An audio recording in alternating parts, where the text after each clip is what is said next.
What's up, Hoosier fans? Welcome back. Another edition of Under the Hood with Indiana football, presented by your Central Indiana Ford dealers, a proud sponsor of IU football. Reminder to get out there and visit your local Central Indiana Ford dealer today. I am Rhett Lewis and fired up to be back with you after a dominant victory for the Hoosiers over Kennesaw State in week 2. Now 2-0 on the season, getting ready to welcome Indiana State to the Rock on Friday night.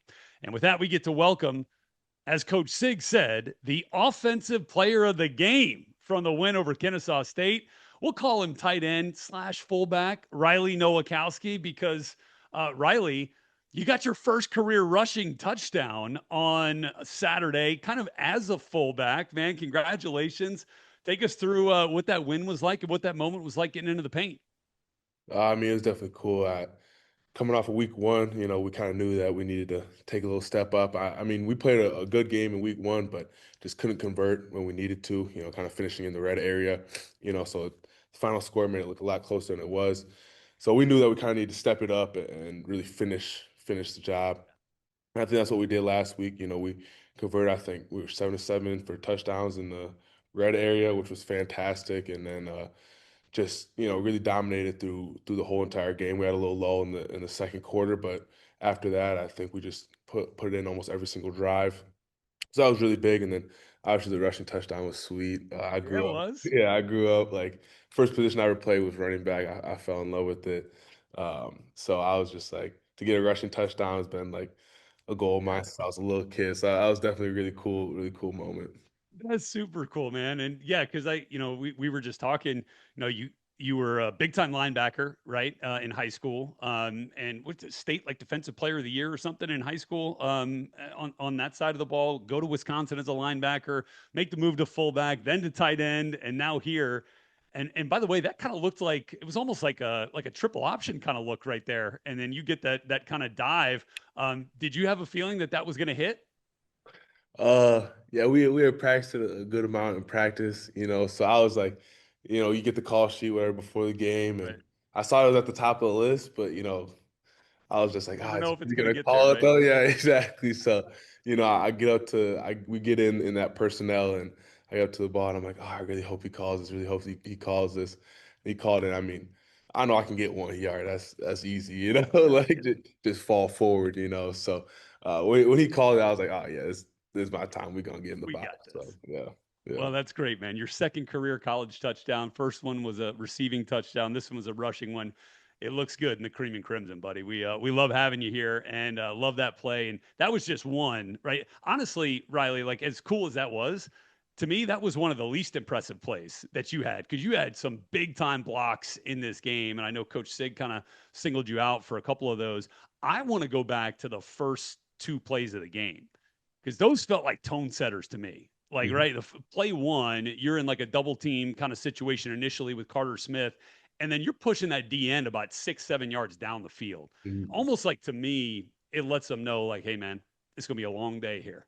Mhm. Like, give me a sense into your mindset when you're opening the game and you're trying to set that physical tone. To me, those, like you said, first two, three plays are critical, right? Because depending on, both sides of the ball, they're kind of trying to feel each other out. My mentality is like, I'm not going to feel anybody out. You know what I mean? I'm going to go hit somebody, like try and run through their face and kind of set the precedent for what this whole entire game's going to be like. Because, the more you hit a guy, the less he's going to want to come after you. You know what I mean? Like, it gets to a point where you just break them, right? So that's my mentality. Like, first play is like, I try and get like pre-game, I try and get like a few good pops in, right? So I'm like ready to go for the game. But once that ball hits, it's like, yeah, you got to come off the ball and like show them, like even if you might miss, you know what I mean? Like it's just like a mentality thing, like hey, like I'm gonna be coming after you all game, you know what I mean? So like to me, those first plays, like you use all that adrenaline, like all that crowd, all that energy, and you got to come out, you got to hit somebody. Go. I'm Yeah, fired up right now, man. Let's get to Friday, shall we?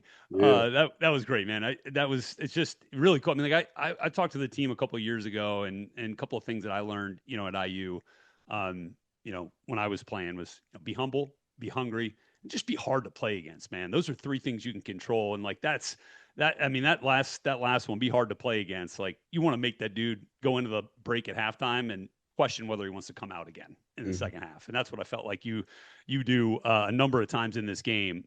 Let's talk also about but while we're on the subject of blocks, you had a block on Lee Beebe's touchdown, right? Where you're kind of scraping behind the offensive line. You pop that middle backer and Beebe hits it like that. Man, what's the feeling of satisfaction when you know you're the tip of the spear at the point of attack and running back gets into the end zone right behind you?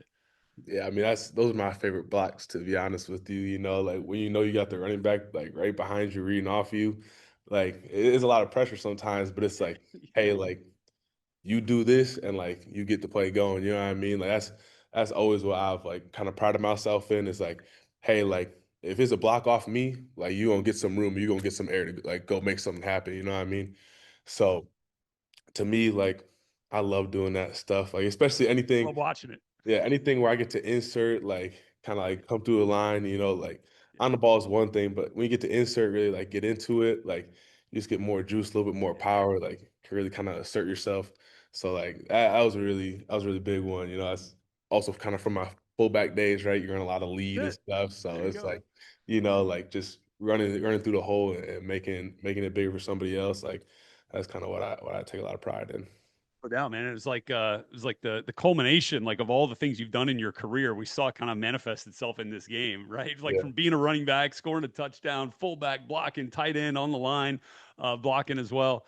And then, I think one of the biggest sequences of the game, right, was I think it was like 28-9, I want to say, and Jamari Sharp comes up with that fumble recovery, right? As they're going in, maybe with a chance to score and really kind of cut the deficit.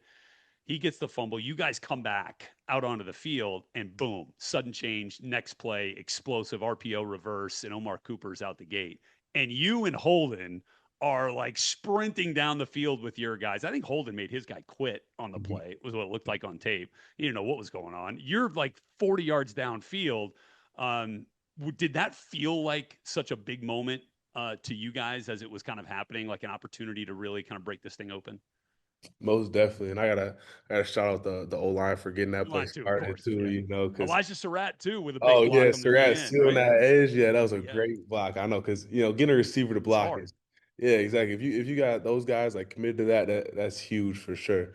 But no, I was definitely that did kind of feel like it was a breaking point. Like you said, like Holden got his guy to quit like mid play, like he's just like throwing his hands up, trying to get a penalty, trying to do whatever. So it's just like like that was definitely like a big emphasis point. Like hey, like we got these guys. Like these guys, like they don't want to go back out there anymore. So like, I mean, I try and give 100% effort all the time. So I was just trying to chase my guy down and hold him Yeah. for a little bit. To be honest with you, I thought Coop because I didn't see Coop. So I was like, did he get tackled? And I hear the crowd just like go crazy when he stiff armed that guy and broke Yeah. it.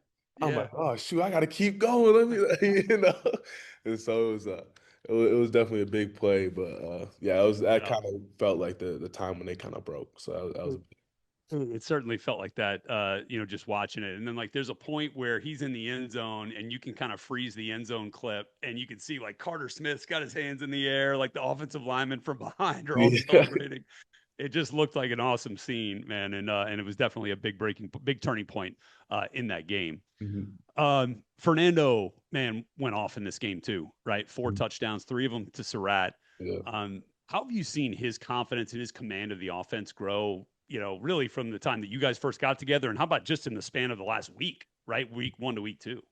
Yeah, I mean, he's one of the most talented quarterbacks I've ever been around. Like he probably is the most talented. So I mean, it's been like just a whole new world for me to like experience like a guy that just can make almost every single throw on the football field. Like it's insane. He's got a great arm and he's smart too. And I think the first week he was a little bit, just getting used to settling in. Like game's always a little different than practice, right? So like guys are going at a little different speed. Like the defense is actually trying to tackle you, they're trying to sack you, so it's a little bit tough to get settled in. But I think he made a huge jump from last week to this week, and he looked comfortable back there, looked poised, and it seemed like everything was coming out on time. Like it just seemed like we're really starting to hit the ground running now. So I was really excited to see that from Nando, and he's really taking a step forward. I think as a leader too. Like even just from last week to this week, like it just seems like he's like commanding the huddle. You know what I mean? Like he gets in there and like like it's the confidence of him, like just like goes into all of us. And we're like, all right, yeah, we got this. You know what I mean? Like, Yeah. so I think that was a big thing too. That's awesome. So look, that was a big win, obviously, and it's a great way to start the season. Obviously, 2-0.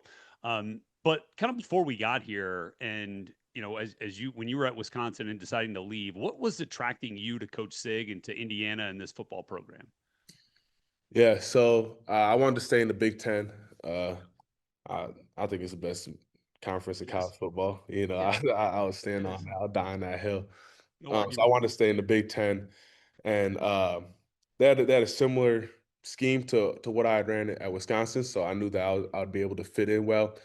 And then just the culture of the guys, like the locker room, like it seemed like everybody was in it and they were in it for like the right reasons. Like everybody was committed, like showing up every day. I mean, took my official visit when they were about to play Notre Dame, and it was just like everybody was like so locked in, and it's like Yeah. I get it's the playoffs, but like it's still like it's December, you know what I mean? Like Right. already been in season for 4 or 5 months now. Like it's tough to get you know scouts, Yeah. you know twos and ones all locked in for that whole amount of time. And like when I came here, like it seemed like everybody was like itching, you know what I mean? Like they were still hungry, Yeah. like it was like week one, week two. It's like that, like kind of showed me like the mentality is sick. And then just like talking to him, like just kind of how he is. Like I've really started to experience it during the season. But even when I talked to him, like I'm my official, like it was just like this sense of like urgency, right? Like this sense of like never being satisfied. And that's like something that my parents always like kind of brought me up with is like, hey, like I don't care if we're up 50 points, I don't care if we're up 60 points, I don't care if we're down 20. You know what I mean? Like it's the same mentality over and over again. Like I don't care if life's coming at you hard or you're living the good life. Like you got to still approach every day the same way. So I think that was like a really big thing that drew me to SIG in this program. No doubt, man. That's awesome. That's awesome to see. Last one here for you, Riley. It's been a pleasure getting to know you here a little bit, man. Um, how do you build on that, right? How do you build on week two?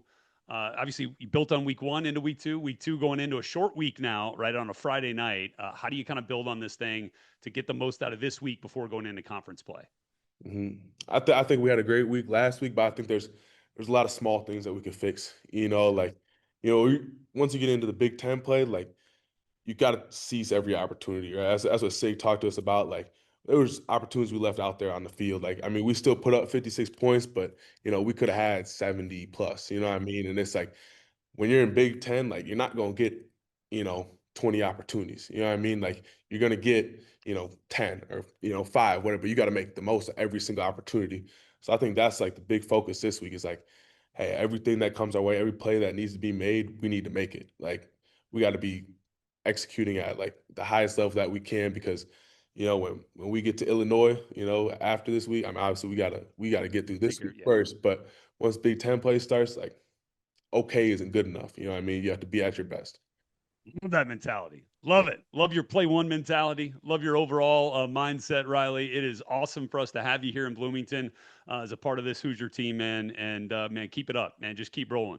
Keep doing that gritty work, man. It's gonna keep paying off, man. Thanks for being with us on Under the Hood. Great to get to know you a little bit. Appreciate you being here, bud. Sounds good. I appreciate it. All right, that's Riley Nowakowski here with us on this episode of Under the Hood with IU Football, presented by your Central Indiana Ford dealers. I'm Rhett Lewis. Get out there, pack the rock on Friday night, and we'll catch you next week.